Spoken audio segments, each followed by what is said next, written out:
The ninth topic. In the name of God, the merciful, the compassionate. The messenger believes in what has been revealed to him from his sustainer, as do the men of faith. Each one of them believes in God, his angels, his books, and his messengers. We make no distinction, they say, between one and another of his messengers, to the end of the verse. Quran 2:285. An awesome question and a state of mind arising from the unfolding of a vast divine bounty were the causes of my explaining a universal, lengthy point about this comprehensive, elevated and sublime verse. It was like this. It occurred to my spirit. Why does one who denies a part of the truths of belief become a disbeliever, and one who does not accept a part of them cannot be a Muslim? Surely belief in God and the hereafter dispels the darkness like the sun. Also, why does a person who denies one of the pillars and truths of belief become an apostate, falling into disbelief, and by not accepting it, quit Islam? Whereas if he believes in the other pillars of belief, it should save him from absolute disbelief. The answer. Belief is a single truth, which, composed of its 6 pillars, cannot be divided up. It is a universal that cannot be separated into parts. It is a whole that cannot be broken up. For each of the pillars of belief proves the other pillars with the proofs that prove itself. They are all extremely powerful proofs of each other. In which case, an invalid idea that cannot shake all the pillars together with all their proofs, cannot in reality negate any one of the pillars, or even a single of their truths, and cannot deny them. Under the veil of non-acceptance one might only, by shutting his eyes, commit obstinate unbelief. He would by degrees fall into absolute disbelief and lose his humanity, and go to hell, both physically and mentally. In this station then, with God's grace, we shall explain this supreme matter in 6 points in the form of brief summaries, just as in the fruits of belief and proving the resurrection of the dead, the other pillars of belief's proofs of resurrection were propounded in the form of brief summaries. First point. Belief in God proves with its own proofs both the other pillars and belief in the hereafter, as is shown clearly in the 7th topic of the fruits of belief. Yes, is it at all possible and can reason accept that a pre-eternal everlasting sovereignty of dominicality, a post-eternal divine rule, which administers the boundless universe as though it was a palace, a city, or a country, and makes it revolve in balanced and ordered fashion, and changes it with wisdom, and equips and directs altogether particles, planets, flies, and stars as though each was a regular army, and continuously drills them within the spheres of command and will in a lofty maneuver, and employing them in duties makes them act, and causes them to roam and travel, and to parade worshipfully. Is it at all possible that that eternal, everlasting, enduring rule would not have an eternal seat, a permanent and everlasting place of manifestation, that is, the hereafter? God forbid. That means the sovereignty of Almighty God's dominicality, and as is described in the 7th topic, most of his names and the proofs of his necessary existence, require the hereafter and testify to it. So see and understand what powerful support this pole of belief has, and believe in it as though seeing it. Also, just as there could be no belief in God without the hereafter, so, as is explained with brief indications in the 10th word, is it at all possible and could reason accept that God, the true object of worship, should create the universe, in order to manifest his Godhead and fitness to be worshipped, as an embodied book, every page of which expresses a book of meanings and every line of which states a page of meanings, and as an embodied Quran all the creational signs and words, and even points and letters of which are miracles, and as a magnificent mosque of his mercy, the inside of which is decorated with numberless inscriptions and adornments, and in every corner of which a species of beings each preoccupied with the worship dictated by its nature. Is it at all possible he should create it in this way and not send masters to teach the meanings of that vast book, and commentators to expound the verses of that Quran, and not appoint prayer leaders to that huge mosque to lead all those worshipping in their myriad ways, and that he should not give decrees to those masters, commentators, and leaders of worship? God forbid, 100,000 times. Also, is it at all possible and could reason accept that the most compassionate and munificent Maker, who in order to display to conscious beings the beauty of his mercy and the goodness of his compassion and the perfection of his dominicality, and in order to encourage them to praise and thank him, creates the universe as a banqueting hall, exhibition, and place of excursion in which are displayed infinite varieties of delicious bounties and priceless, wondrous arts? Is it at all possible that he should not speak with those conscious beings at the banquet and not inform them by means of envoys of the duties of thanks for the bounties, and the duties of worship in the face of the manifestations of his mercy and his making himself loved? God forbid, 100,000 times. Also, is it at all possible that although the Maker loves his art and wants others to love it, and as is shown by his having taken into account the 1,000 pleasures of the mouth, wants it to be met with appreciation and approval, and has adorned the universe with priceless arts in a way that shows he wants through all his arts both to make himself known and loved, and to display a sort of his transcendent beauty?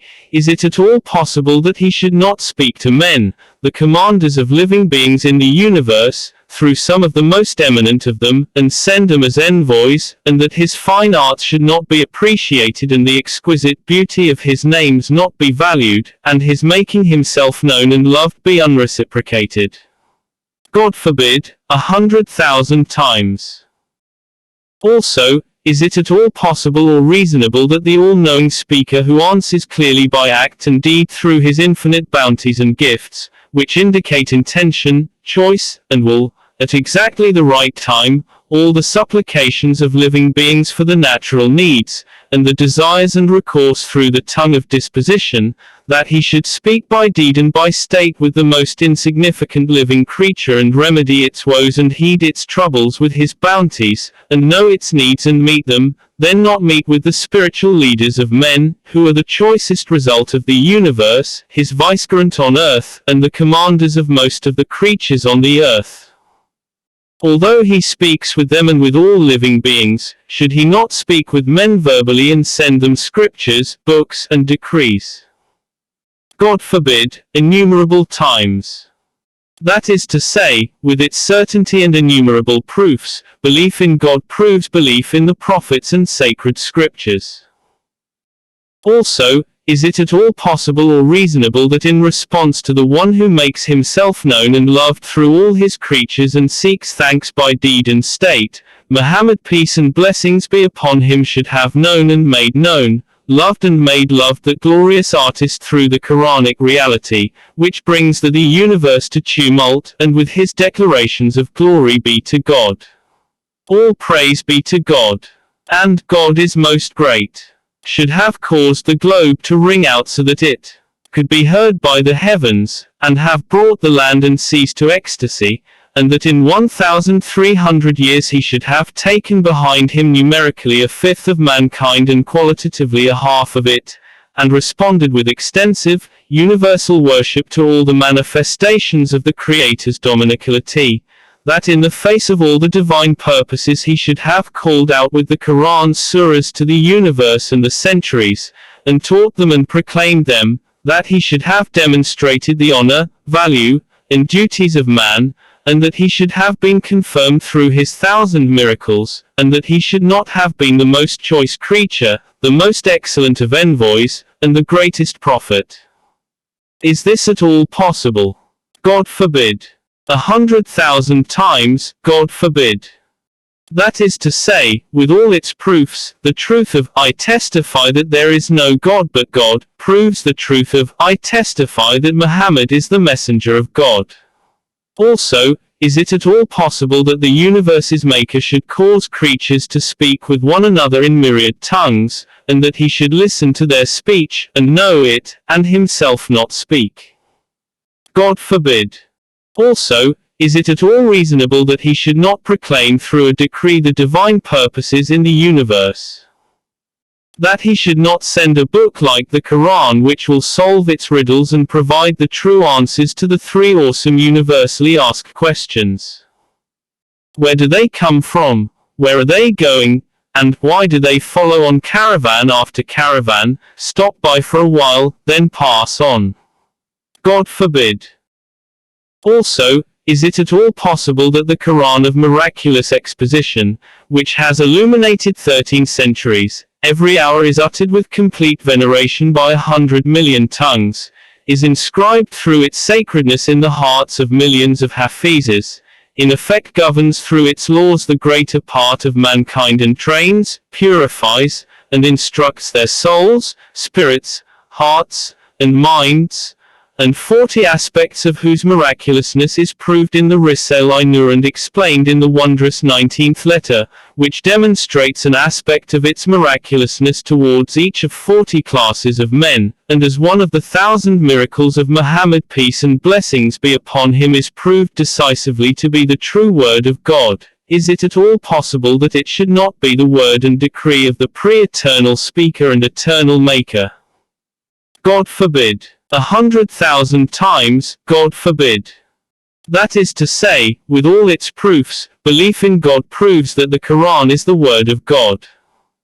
Also, is it all possible that the glorious monarch who continuously fills and empties the earth with living beings and inhabits this world of ours with conscious creatures in order to make himself known and worshipped and glorified, should leave the heavens and earth empty and vacant, and not create inhabitants suitable to them and settle them in those lofty palaces, that in his most extensive lands he should leave the sovereignty of his dominicality without servants, functionaries, envoys, and majesty, without lieutenants, supervisors, spectators, worshippers, and subjects?